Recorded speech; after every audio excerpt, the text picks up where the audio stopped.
स्वागत है आपका विनर्स एकेडमी प्रयागराज में। मैं समीर शुक्ला और आज हम लोग एक सबसे इंपॉर्टेंट चैप्टर, एक सबसे इंपॉर्टेंट टॉपिक जिसका नाम है ट्रांसलेट हिंदी टू इंग्लिश, जो 10 नंबर का आपके यूपी बोर्ड एग्जाम में आएगा, उसके पार्ट 3 की बात करेंगे। प्रीवियस ऑलरेडी 1 और 2 वीडियो बन चुके हैं। अगर आपने अभी तक वो नहीं देखा तो डिस्क्रिप्शन में लिंक है, आप जरूर जाकर देखें, क्योंकि हम लोग इस समय प्रैक्टिस कर रहे हैं जो कि बहुत इंपॉर्टेंट है। 10 नंबर की बात है तो आप ना छोड़ेंगे ना मैं छोड़ने दूंगा।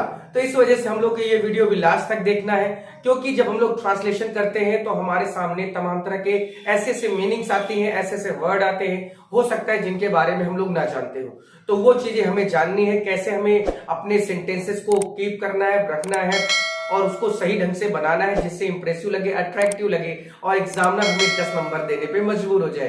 तो वही कोशिश फिर से एक बार करते हैं पार्ट 3 में। देखिए ये 4-5 लाइन 6 लाइन आपको जरूर दिख रही होगी, लेकिन आप इधर अपने पेपर में देखेंगे तो कम से कम ये 2 पेज में आएगा, क्योंकि बोर्ड बड़ा है, कॉपी इतनी छोटी होती है ना। तो खैर उसकी कोई बात नहीं। सेंटेंस आपके सामने है। पहली लाइन है कि अब एक भद्र व्यक्ति वह है। भद्र व्यक्ति क्या है? सज्जन पुरुष जिसको कहते हैं, यानी जो सज्जन व्यक्ति होते हैं उनको भद्र कहा जाता है, जेंटलमैन कहा जाता है। तो एक भद्र व्यक्ति वह है जो दूसरों की भावनाओं का सम्मान करता है। ठीक है, तो अगर हम लोग शुरुआत करें इसको बनाने की, इसको लिखने की, इसका सही ट्रांसलेशन करने की, तो कैसे लिखेंगे? A gentleman, gentleman, MEEN, gentleman, यानी जो जेंटलमैन की बात हो रही है वो क्या है? हमारे भद्र व्यक्ति। उसको हिंदी में क्या कहा जाता है? भद्र व्यक्ति। तो a gentleman is one who, एक जेंटलमैन, देखिए वन हु का मतलब क्या है? जो से है। हु का जो मतलब है आपने देखा होगा, हु का मतलब जो से है।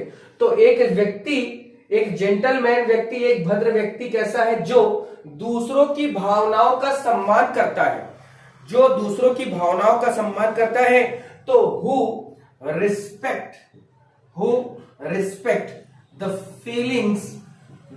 फीलिंग्स ऑफ अदर्स, ये कह सकते हैं, ऑफ अदर्स। अब देखिए यहां पर रिस्पेक्ट की जगह कंसीडर भी हम कर सकते हैं, क्योंकि आप बुक उठाएंगे, बुक में देखेंगे तो कंसीडर ही लिखा है, लेकिन कंसीडर जैसे वर्डों का यूज हमें नहीं करना। हम क्यों इतना अपने आप को विद्वान दिखाएं? हमें सिर्फ और सिर्फ नंबर से मतलब है कि हम कुछ ऐसा लिख दे जिससे हमें सही नंबर मिल जाए, है ना। हमें इतना अच्छे में इतने टफेस्ट मीनिंग भी यूज नहीं कर रहे हैं कि एग्जामिनर ही कंफ्यूज हो जाए, उसको ही यू डिक्शनरी जैसी चीजें निकाल कर देखनी पड़े कि अरे भाई ये कंसीडर का मतलब क्या, जबकि रिस्पेक्ट का मतलब भी सम्मान ही होता है। तो a gentleman is one who respect the feelings of others, ये कह सकते हैं, इसमें कोई दिक्कत नहीं। उसके बाद है वह सर्वप्रथम दूसरे की सुविधाओं तथा खुशी का ध्यान रखता है, यानी ऐसे व्यक्ति जो सज्जन होते हैं, जेंटलमैन होते हैं, वह सर्वप्रथम वह पहले क्या करते हैं? दूसरों की खुशी और दूसरों की सुविधा का ध्यान देते हैं। तो इसको लिखा जाए कि यहां पर ऐसे लिखा जाए ही थिंक्स, ठीक है। ही थिंक्स फर्स्ट कर सकते हैं या कोई दिक्कत नहीं, फर्स्ट ना करे, फर्स्ट लास्ट में कर दे तब भी कोई दिक्कत नहीं। तो ही थिंक्स ऑफ द, ठीक है, comforts and happiness. Comforts means होता है सुविधा, एंड हैप्पीनेस यानी खुशियां। तो he thinks of the comforts and happiness of others first, यहां पर हमने रखा। अब देखिए चाहते तो हम फर्स्ट को यहां पर भी कर सकते थे, ही थिंक्स फर्स्ट, या first he thinks of the comforts and happiness of others. तो ये जो फर्स्ट है ना, यानी जो सर्वप्रथम वाला जो वर्ड है, इसको आप चाहे तो सेंटेंस के लास्ट में भी कर सकते हैं या सेंटेंस की शुरुआत में भी कर सकते हैं। इसमें कोई बहुत बड़ा इश्यू नहीं होने वाला, ना बहुत बड़ी प्रॉब्लम होने वाली। नेक्स्ट है इसमें कि जिनकी संगति में वह रहता है, जिनकी संगति में वह रहता है, ठीक है, उन लोगों के लिए कभी भी कुछ ऐसा नहीं करेगा या कहेगा जिनसे उन्हें चोट पहुंचे। देखिए ये थोड़ा सा बड़ा सेंटेंस हमारा यहां से लेकर यहां तक है कि जिनकी संगति में वह रहता है वह उन लोगों के लिए कभी भी कुछ ऐसा नहीं करेगा या कहेगा जिससे उन्हें चोट पहुंचे। अब ये सेंटेंस थोड़ा सा बड़ा है, इसको थोड़ा सा तोड़ मरोड़ कर ही बनाना है हमें, ठीक है। तो ऐसे करते हैं इसको कि he will not do or से, वह ऐसा कुछ न करेगा, ठीक है, और न कहेगा से एनीथिंग, और किस चीज के लिए नहीं कहेगा और नहीं करेगा, जिससे दूसरा टू हर्ट, जिससे किसी को क्या ना पहुंचे, चोट ना पहुंचे, तो ये उन्हें चोट ना पहुंचे, ठीक है। Hurt of the company he lives, ठीक है। अब इसको आप ऐसे कर सकते, ऐसे भी कर सकते थे, the company of the company he lives, he will not do or say anything to hurt, इतना भी कर सकते थे। यानी द कंपनी वाला जो वर्ड है इसको आप पहले भी रख सकते थे और इसे आप चाहे तो बाद में भी रख सकते हैं, ठीक है। तो the company he is in, या द कंपनी ही लिव्स, या इसको ऐसे भी कर सकते थे, द कंपनी ही लिव्स के अलावा ही इज इन, यानी जिस कंपनी में जिन लोगों के साथ वो रहता है उनके लिए वो कभी भी ऐसा कुछ ना कहेगा ना करेगा जिससे उन्हें क्या पहुंचे, चोट पहुंचे। अब देखिए इतना बड़ा सेंटेंस हमारा करीब 2 लाइन का है, कॉपी में लिखेंगे 2 लाइन का है, लेकिन आप देखिए तो सीधा सीधा इंग्लिश में कितना छोटा सा हो गया कि वह कुछ भी नहीं करेगा और ऐसा कुछ भी नहीं कहेगा जिससे to hurt of the company he lives, यानी जिनके साथ वो रहता है उन्हें कोई भी दिक्कत या कोई भी ऐसी चीज उन्हें चोट पहुंचे, ठीक है। आगे है, वह दूसरों के साथ वही करने का प्रयास करते हैं, वह दूसरों के साथ वही करने का प्रयास करते हैं जो वह स्वयं के लिए किया जाना चाहता है। यानी एक व्यक्ति हमेशा, हम लोग तो ये कहते हैं ना कि अगर तुम हमें सम्मान दोगे तो भैया सम्मान हमसे पाओगे, तुम हमारी रिस्पेक्ट करोगे तो हम तुम्हें रिस्पेक्ट करेंगे, तुम हमें गाली दोगे तो हम तुम्हें 200 गाली देंगे, गाली दर्जन भर गाली दे देंगे, इतनी गाली दे देंगे गाली के नीचे दब के मर जाओगे। तो कहने का मतलब कि वह दूसरों के साथ वही करने का प्रयास करता है जो वह अपने स्वयं अपने के लिए किया जाना चाहता है। तो यहां पर किया जाना चाहता है आपका सेंटेंस पैसिव वॉइस है, तो अगर हम इस सेंटेंस की शुरुआत जो वह स्वयं के लिए किया जाना चाहता है यहां से करें तो कोई दिक्कत नहीं। तो चाहे आप सेकंड को फर्स्ट पर रखिए, फर्स्ट को चाहे सेकंड पर रखिए, ऐसी कोई चीज दिक्कत में नहीं होगी, ठीक है। तो अगर लिखा जाए कि he will always try to do, he will always try to do, वह हमेशा क्या करने की कोशिश करता है, हमेशा ऐसी चीजें करने की कोशिश करता है, to do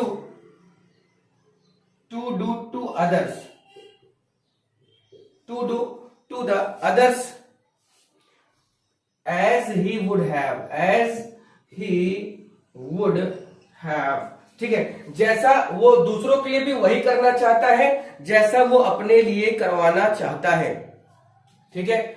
he would have them to do to others, ठीक है। यहां पर भी अदर्स देखिए आ रहा है, सॉरी अदर्स नहीं, यहां पर टू डू हिम, ठीक है। यानी वो वही चीजें कहना और करना चाहता है जो वह अपने लिए चाहता है। तो देखिए यहां पर फिर से कर देते हैं कि he will always try to do to others as he would have them to do to him, ठीक है। उसके आगे है यहां तक के लिए क्या लिखते हैं, इवन, यहां तक कि एक गरीब अनपढ़ व्यक्ति भी भद्र हो सकता है यानी सज्जन हो सकता है अगर उसका हृदय कैसा हो, उसका हृदय पवित्र हो। तो यहां पर कैसे कह सकते हैं कि इवन यहां तक कि एक गरीब अनपढ़ व्यक्ति, इवन रियल की बात यहां पर कर दें, रियल थोड़ा सा यहां पर कुछ वर्ड अलग हम लोग रख सकते हैं, अगर इसको कोशिश की जाए तो इसको और अच्छे से भी बनाया जा सकता है। बनाने का तरीका कुछ ऐसा होना चाहिए, कैसा कि even if a poor and कर देते हैं, ठीक है। Poor and uneducated person may be क्या हो सकता है, एक सज्जन व्यक्ति हो सकता है, may be a gentleman,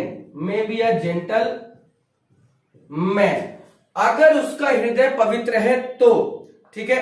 if his hurt, अगर के लिए इफ लिखेंगे, इफ हिज हर्ट, अगर उसका दिल कैसा है, उसका दिल पवित्र है, उसका दिल साफ है, इफ हर्ट इज राइट,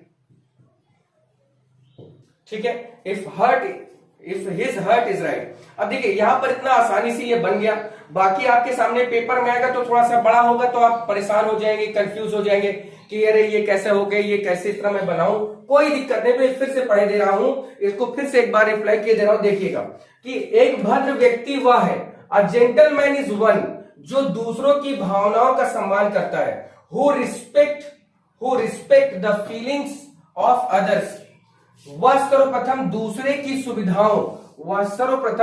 की सुविधाओं तथा खुशी का ध्यान रखता है। तो यहां पर है he thinks of the comforts and happiness of others first, ठीक है। उसके बाद है जिनकी संगति में वह रहता है, वह उन लोगों के लिए कभी भी कुछ ऐसा नहीं करेगा या कहेगा जिससे उन्हें चोट पहुंचे। तो he will not do or say anything to hurt of the company he lives या ही इज इन, ठीक है। यहां तक है, यहां पर है कि वह दूसरों के लिए वह वही करने का प्रयास करता है जो वह स्वयं के लिए किया जाना चाहता है। तो he will always try to do to others, वह हमेशा दूसरों के लिए वही करता है, as he would have them to do to him, जो वह खुद के लिए करवाना चाहता है। यहां तक कि इवन एक गरीब अनपढ़ व्यक्ति भी भद्र हो सकता है अगर उसका हृदय पवित्र है। Even a poor and uneducated person में भी हो सकता है, अ जेंटलमैन एक सज्जन हो सकता है अगर हिज हार्ट, उसका दिल, उसका हृदय इज राइट, सही है या पवित्र है। तो इस तरह से जब हम लोग लिखते हैं, समझते हैं, करते हैं तो इसमें हमें आसानी होती है, आराम से इस चीज को हम परख कर सकते हैं, पा सकते हैं। तो वीडियो बहुत इंटरेस्टिंग था, दोस्तों के पास जरूर शेयर कर देना जिससे उनके पास तक भी ये बातें पहुंचे और उन्हें भी ये जानकारी मिल जाए। कुछ इसमें ऐसे शब्द थे, कुछ ऐसे सेंटेंस थे जो हो सकता है आपको ना आए, लेकिन अगर आप आपने वीडियो देख लिया है तो जरूर वो आ जाएगा। हो सकता है यही आपके पेपर में ही आ जाए। तो खैर वो सब चीजें एक तुक्का लगाने की बातें हैं। तो फिर आज के लिए इतने रखते हैं, ये बहुत इंपॉर्टेंट था। उसके बाद हम लोग फिर कल से मिलेंगे पार्ट नंबर 4 के साथ। फिर आज के लिए इतना ही, थैंक यू और जरूर शेयर कर देना।